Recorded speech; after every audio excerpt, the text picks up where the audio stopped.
Mom told me to leave in the middle of holiday lunch. No warning, no argument, just a cold command delivered between clinking forks and fake smiles.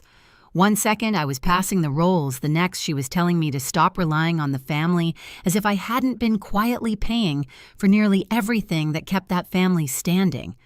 The room froze. No one defended me, not my father, not my brothers, and in that silence something inside me snapped, not in anger but in clarity, because if they truly believed I relied on them, they were about to learn just how wrong they'd been and what that mistake would cost. I didn't leave the house right away. I sat there for a moment, letting the warmth of the dining room lights wash over me, the way they used to when I was a kid before I understood what those lights really hid. From the outside, my family looks like the picture of holiday tradition, carved ham decorative wreaths, laughter that sounds real if you don't listen too closely. But if you grow up inside those walls, you learn every crack in the paint, every shift in tone, every silence that means more than the words that came before it. My name is Valentina. I'm 42, and for most of my life, I believed that if I worked hard enough, if I showed up enough, if I proved myself enough, I'd finally earn a place at that table that didn't feel conditional. At work, I manage teams, deadlines, strategies. But at home, I'm the daughter who's too independent, the sister who's too successful, the relative who's both relied on and resented. My mother, Carol, has always held the emotional thermostat of the house. If she's warm, everyone relaxes. If she's cold, everyone tightens. Today, she was ice. My father, Carl, stared at his plate, rearranging his green beans like he hoped they'd form a shield. Stephen, my older brother, pretended to be engrossed in his phone, though the screen wasn't even lit. And Bobby, my younger brother, was smirking into his wine glass, half amused, half satisfied, like he'd been waiting years to watch me get pushed out of the spotlight. It wasn't lost on me that they'd all benefited from me quietly, consistently. When Stephen needed help with legal trouble, he called me. When Bobby couldn't cover Mason's tuition, I paid it. When my parents' bills kept creeping higher, I handled them without a word. I did it because I believed family should lift each other up. I did it because I didn't want them to suffer. But mostly, I did it because I hoped it would prove I belonged, even if the evidence always pointed the other way. Growing up, my mother used to say, strong women carry the family on their backs.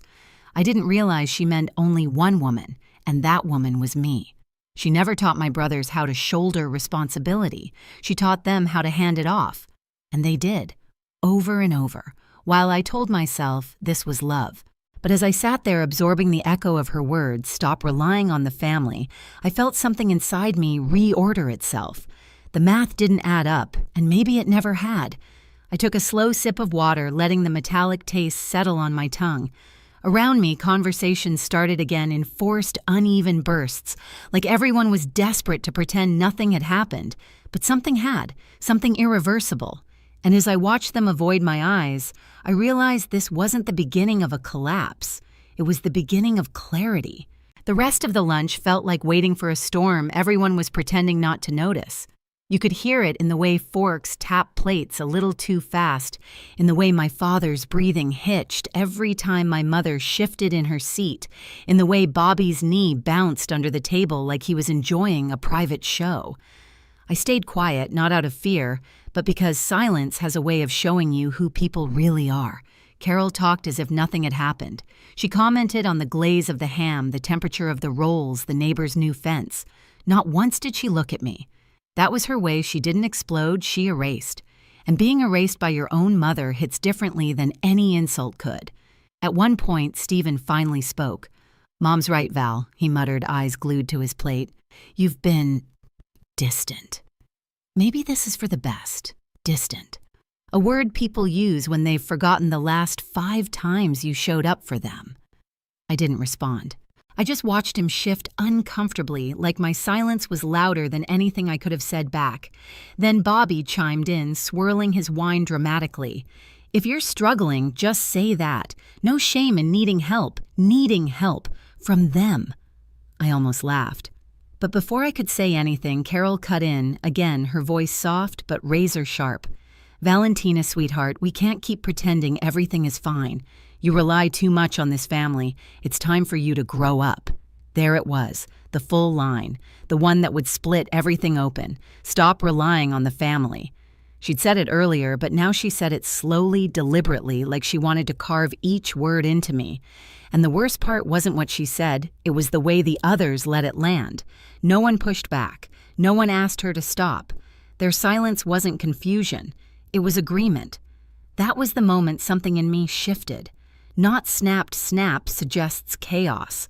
This was clarity settling into place like a key clicking into a lock. I excused myself to the bathroom, not to hide, just to breathe.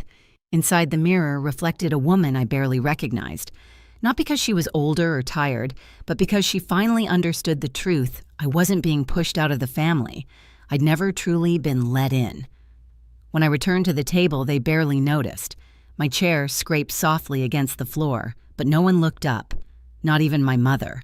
That was my turning point. I picked up my coat, draping it over my arm. Carol finally glanced at me, but not with worry, with annoyance, like I was interrupting her moment. "Where are you going?" she asked. I met her eyes calm and steady. "Home." For a second, something flickered across her face. Confusion, maybe even fear, before she shut it down. No one stopped me as I walked to the front door. They didn't understand yet, but they would. The cold air outside hit me with a clarity the dining room never could. I walked to my car without looking back, not out of pride, but because I didn't trust myself to give them even a final glance. They hadn't earned that. My hands were steady when I unlocked the door, steadier than they'd been in years. By the time I reached my apartment in the city, the numbness had worn off, replaced by something quieter, sharper resolve. The kind that doesn't come from anger, but from finally telling yourself the truth. I stepped inside, closed the door behind me, and let the silence settle. My home had always been my refuge, but that night it felt different. It felt like it was waiting for me to make a decision. I didn't cry. I didn't rant. I walked to my bedroom, pulled out a suitcase, and began packing. Not to leave, just to mark the end of something. Folding clothes became symbolic. Every shirt, every pair of jeans felt like a line drawn. The zipper's soft hum was a reminder that I still had control, at least over myself. I packed with a calm, deliberate rhythm. No rush, no panic, just clarity. I opened my laptop next to the glow of the screen, lighting the room with a cold blue tint. One by one, I opened the tabs I'd avoided thinking about. Payments for my parents' utilities, bills for the cabin, tuition support, quiet contributions I'd made for years without asking for recognition. Seeing the totals collected in one place was like watching a lifetime spool out into numbers rounded simple, undeniable. I hovered over the auto-pay settings. Then I canceled them, not out of spite, out of necessity. They'd told me to stop relying on the family, so I did, right then in the most literal, logical way possible. The cabin's maintenance came next. The gas, the water, the internet services I'd funded while never being invited up for holidays, a place they treated as theirs while I paid the bills. My fingers clicked through each account, ending what should never have begun. Cancel, cancel, cancel. Each confirmation email felt like an exhale I'd been holding for decades. But the final confirmation came when I opened a folder I hadn't touched in years. The paperwork for the cabin transfer. My lawyer had insisted I include a reversion clause. At the time, I'd agreed because it felt prudent. Now it felt prophetic. If the property was ever contested, if my parents attempted to exclude me from decisions, if they acted against the terms in any way, ownership automatically reverted to me. No fight, no negotiation, just a simple legal consequence. I sat back in my chair, letting the reality settle. They thought they held the power. They thought I was the one who needed them. But the truth had always been the opposite. I closed the laptop, the room falling into darkness, except for the city lights outside. It wasn't revenge, not yet. It was preparation. Because the moment they realized what my silence truly meant, everything would shift, and I would be ready. 3 days passed before my phone rang, not with concern, not with apology, but with entitlement. Bobby's name flashed across the screen. I let it ring twice before answering, just long enough for him to feel the delay. "Val, what the hell did you do?" he barked, skipping any pretense of civility. "The cabin's freezing. The heat won't kick on and the internet's down. Mason was supposed to go up this weekend. Then he'll have to stay home," I said calmly. "What is your problem?" His voice cracked with disbelief, like I'd violated some unspoken agreement to keep enabling him forever. "I stopped paying for things I don't use," I replied. There was silence. Heavy, angry, confused. Then he launched into a tirade about family loyalty, responsibility, sacrifice. Funny how people use those words only when they want something from you. I let him finish, then said, "Only this. You told me to stop relying on the family." So I did. And then I hung up. The next call wasn't from Bobby. It wasn't from Stephen. It came from my father, a quiet, breathy voicemail asking if we could talk things out like adults. The tone was familiar, desperate, but disguised as reasonable. They weren't worried about me. They were worried about what my absence cost them. 2 more days passed before it escalated. A heavy envelope landed in my mailbox. Legal seal. Return address from a law office in the city. Inside a petition, filed by my mother, requesting the court review the cabin transfer, claiming she'd been under emotional distress and hadn't understood the terms, requesting the property revert to her and my father. I sat at the kitchen island reading the papers in a silence so deep it almost buzzed. They hadn't even called first. They went straight to trying to take something that wasn't theirs, not by accident or confusion, but by choice. That was it. The moment the lines stopped being blurry, I contacted my lawyer that afternoon. He skimmed the documents, exhaled through his nose, and shook his head. "They have no case," he said. "The reversion clause ensures ownership returns to you automatically if they act against the agreement. They filed this petition, which means they triggered the clause themselves. So the cabin is mine again, legally effective immediately." I thanked him. Not because I was happy, but because I finally felt certainty, something solid under my feet after years of bending and breaking for everyone else. When my lawyer suggested we schedule a meeting with them, I chose the diner near the old neighborhood, the one with peeling leather booths and humming lights, familiar enough to keep emotions grounded, public enough to ensure no one raised voices. They arrived together, Carol stiff with indignation, Carl avoiding eye contact, Stephen pale, Bobby fuming. I had already chosen a booth in the back. They slid in across from me like defendants entering a courtroom. My mother spoke first. "Valentina, this has gone on long enough. You've made your point." I studied her face. Not a trace of regret, only annoyance that her plan hadn't worked. "Mom," I said evenly, "I didn't file anything. You did." "That's because you blindsided us," she snapped. "Cutting off the cabin, the bills you can't expect us to. I didn't expect anything I said. That's the difference between us." Her nostrils flared, but before she could interrupt, I placed a thick folder on the table. Not legal documents my own. 20 years of payments, rounded totals, printed lists of utilities, maintenance for their home tuition support repairs, medical bills. Evidence of every quiet sacrifice they'd chosen not to remember. "What's this?" Stephen asked, voice weak. "Everything I've covered since I was 22, I said. My father's eyes skimmed the first page and stopped. He blinked. "You paid this much?" "Yes." "For all of us," Stephen whispered. "Yes." Bobby scoffed, but it sounded shaky. "So what? You think you're some hero we never asked you to?" "No," I cut in my voice firm.